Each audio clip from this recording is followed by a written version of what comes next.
Let me ask you something. What's the longest you've gone without checking your phone? A few hours? Now imagine this. It's 1974. Disco is topping charts. Nixon just resigned. The world is watching Jaws in air-conditioned theaters.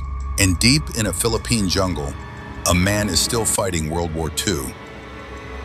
He's been killing people, burning rice stores, conducting guerrilla warfare for 29 years. Because nobody told him it was over. This is Hiroo Onoda, a ghost who didn't know he was dead. And the story I'm about to tell you isn't just about survival. It's about what happens when loyalty becomes something monstrous.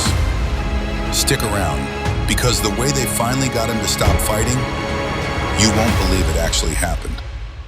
December 1944. The Pacific War is collapsing.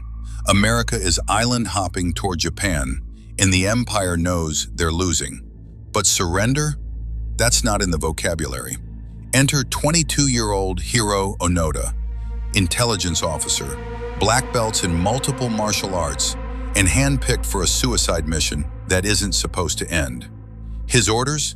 Hide in the jungle of Lubang Island, live off the land, disrupt enemy operations, and here's the kicker. Under no circumstances is he to surrender or take his own life. He must stay alive and keep fighting. Not fight until you die, but keep fighting. Perpetual warfare, no endpoint. Onoda takes 3 soldiers with him. They vanish into the green inferno as American forces capture the island. They think they're the last stand of the Empire, the last honorable warriors. They have no idea that 6 months later, in August 1945, Hiroshima and Nagasaki will burn. That the Emperor will announce surrender over the radio, a broadcast Onoda and his men never hear, buried in their jungle fortress. The war ends, but for Onoda, it's just beginning. American planes start dropping leaflets over the jungle. The war is over, they read in Japanese. Come out. Onoda finds them, reads them, and crumples them up. Propaganda, enemy tricks, obviously fake. Would the glorious empire ever surrender? Impossible. He's not crazy, you see. He's rational within his frame. He's an intelligence officer trained to detect deception. And to him, this is the perfect enemy psyop. So they stay. 4 men in a world that no longer exists. They repair their uniforms. They maintain their rifles. They conduct raids on enemy positions, which are actually just Filipino fishing villages. Years pass, not months. Years. 1950, one of Onoda's men, Yuichi Akatsu, slips away and surrenders to Filipino forces. Onoda assumes he's been captured. The delusion holds.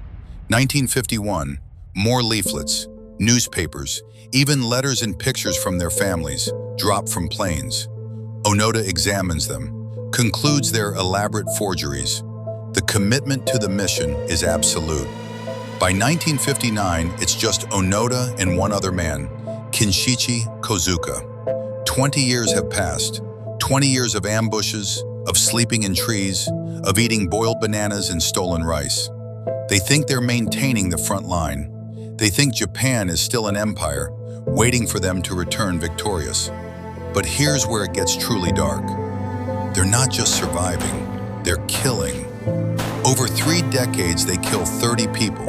Locals, farmers, police officers, people who are just trying to live their lives in a world that moved on. And every bullet they fire cements the lie deeper. Because if the war is over, what does that make them? October 1972, 28 years in, Kozuka is killed in a skirmish with local police, shot dead.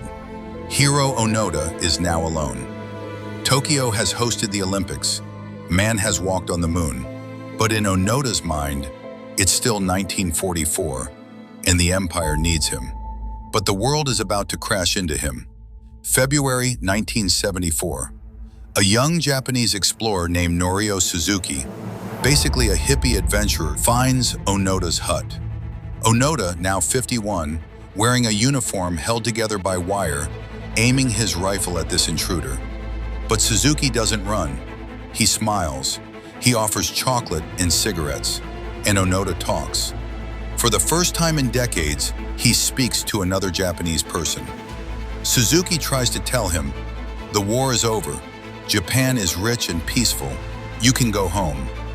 Onoda listens, processes, and then he shakes his head. "My commander," he says, his voice rusty but firm, "Major Yoshimi Taniguchi. He gave me the order. Only he can relieve me of it." Think about that level of conditioning, a 22-year-old order given by a man who is probably dead in a world that no longer exists. But without that specific counter-command, Onoda's psychology won't allow surrender. Suzuki promises to find Taniguchi, and incredibly, he does. Here's the twist. Taniguchi didn't die in the war. He's alive. He's 87 years old, and he's working as a bookseller in Tokyo. The Japanese government flies this elderly man to Lubang Island to relieve his soldier of duty. March 9, 1974. Major Taniguchi, in his civilian clothes, stands before his former subordinate. Onoda, in his tattered 1944 uniform, stands at perfect attention. Taniguchi speaks the words, "As your commanding officer, I officially relieve you of your duties.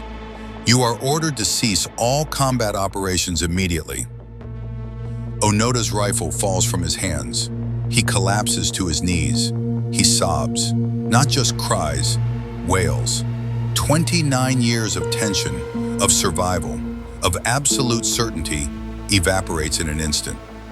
He returns his sword, his katana, to the Philippines as a gesture of apology. He is flown back to Japan in a military uniform that fits him like a costume from another century. The Japan he returns to isn't the Japan he was fighting for. It's unrecognizable. Corporations, Western fashion, pacifism. His own parents are elderly strangers. The emperor he worshipped is now a constitutional figurehead who waves at crowds in a suit. Onoda tries to adapt.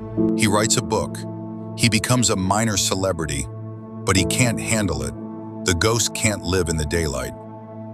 In 1975, he leaves Japan forever, moves to Brazil, opens a cattle ranch, marries, lives until 2014 when he dies at 91, still probably dreaming of jungle patrols.